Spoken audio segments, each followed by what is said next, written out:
After 366 real estate transactions completed, my perspective on real estate has made a huge shift. To make up the 366 transactions I completed over the past 10 years, the majority of those deals were wholesale deals, fix and flips, buy and holds, listing properties, and private money lending. And in today's video, I want to rank each real estate sector I did to make up the majority of those deals. Now, if we're going to rank each of these aspects of real estate, first we have to look at the stats. And these are the stats that I care about. Average deal size, cost to acquire a customer, repeat business, referrals, and I'm just going to give my opinion on the pros and the cons of each aspect of real estate. Let's start with real estate wholesaling. Average deal size when I was wholesaling houses was $11,000. The cost to acquire a customer, $2,700. This cost is all of the advertising dollars it took to acquire a customer and systems we use. This don't include payroll. Did it have repeat business? No. Referral business? No. The pros are that you can get started with little money and no credit. You learn the real estate business and you build a network of people that you would do business with later on in your investing career. The cons, you are always on the hunt for your next deal. If you stop advertising, you don't have a business. And if you have a business that relies 100% on new business for growth, that's a hard business. Also, since it's a low barrier of entry business to get started in, it's a little saturated. Every year when I was wholesaling, I had to find new ways to bring my costs down to acquire a customer. And my number one con is that it is not scalable in every market. I probably was one of the biggest wholesalers in New Orleans, but I didn't pass the 500K revenue mark just with wholesaling houses. The listing business, average deal size, $4,800 or average commission size. I know it's a low commission size, but we are here in New Orleans where the average home values are lower than a lot of markets. Also, it was because of our business structure, which I'm going to explain when I go over the cost to acquire a customer. Now, cost to acquire a customer, this number may surprise some of you. It was zero. Let me explain how it was zero. Because our business structure. We had a business structure to where the wholesaling business referred all of the deals that didn't fit the wholesaling box to the listing company.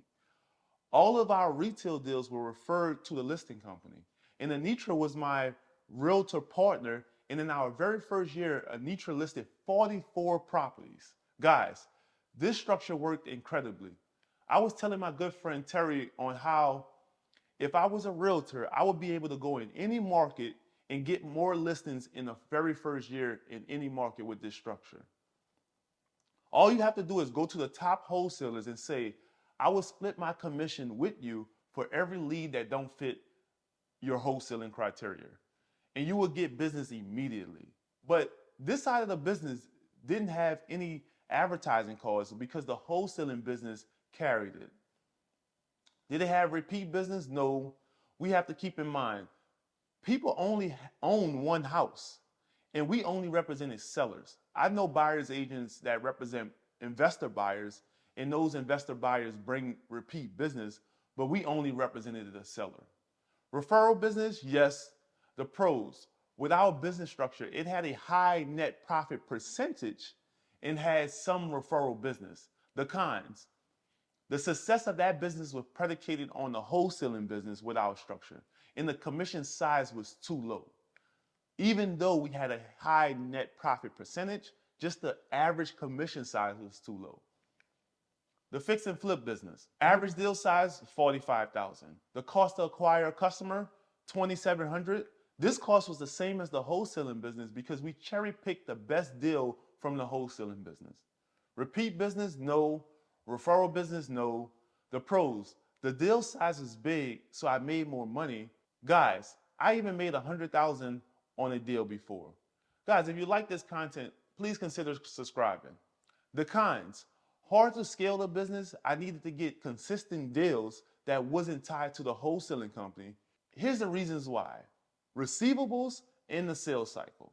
In a wholesaling business, your expenses are going out fast. And if your profits are not coming in just as fast, you can easily start spending more money or money faster than you make money. For fix and flips, you are in the deal for 8 months easily. And for wholesale deals, your sales cycle is 30 days or less. So we needed to find deals that were outside of the wholesaling business. Hope that makes sense. Also, it was hard to keep committed crews without having a consistent flow of projects to work on. The buy and hold business. Instead of doing the average deal size, I can do the cash flow per year per unit. When I first started buying and holding properties, my portfolio was Airbnb properties. I stopped doing Airbnbs because of city regulations here in New Orleans.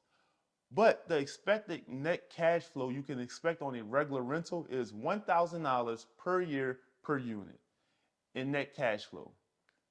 So the cash flow, $1,000 per year per unit. The cost to acquire a customer, $2,700.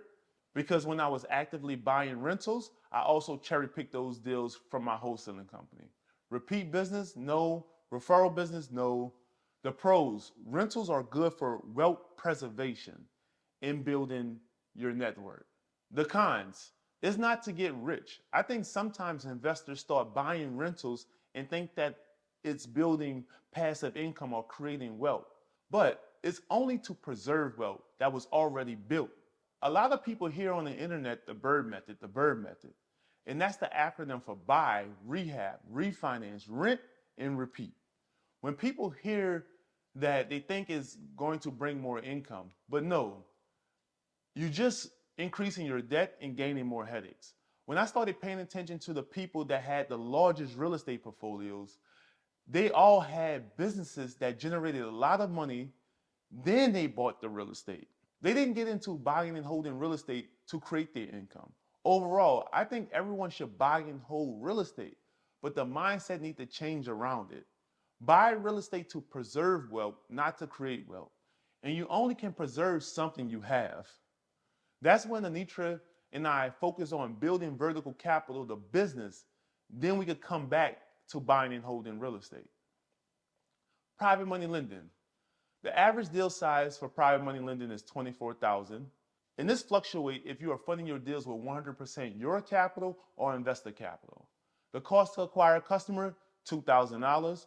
All of our costs mainly go to systems and operate the business. We only really advertise to our email list and social media platforms. Repeat business, yes. We have multiple borrowers that uses us over and over again. Referral business, yes. We have borrowers who refer us to other borrowers, and we also have capital partners that refer us to other capital partners. The pros, it's a highly scalable business. The more capital you have, the more business you can do, and you can expand it in multiple cities and states. Also a pro is that you will build a portfolio through your lending company because of two reasons. You can structure a loan where you gain equity, and the other is really unfortunate, but it's reality, is that you will have to take some properties back. They had this local lender I spoke to before I got into the lending business. He said, don't be a lender if you don't want to be a landlord. And he was right. The cons, access to capital. Sometimes you have to get creative in your ways of raising capital. Some people don't see it as a con, but it's been a con for us. Although Anitra and I put some things in place for this to no longer be a con. But here's my ranking. Number 1, private money lending, of course. Number 2, buy and hold. Number 3, wholesaling, listing, and fix and flip. I put all these at number 3 because they are all transactional businesses. All in all, private money lending is king. It checks all the boxes. Deal size, check. Cost to acquire a customer, check. Repeat business, check. Referral business, check. And I can also build a rental portfolio. Guys, if you want to get started with private money lending, join our community. The link is in the description.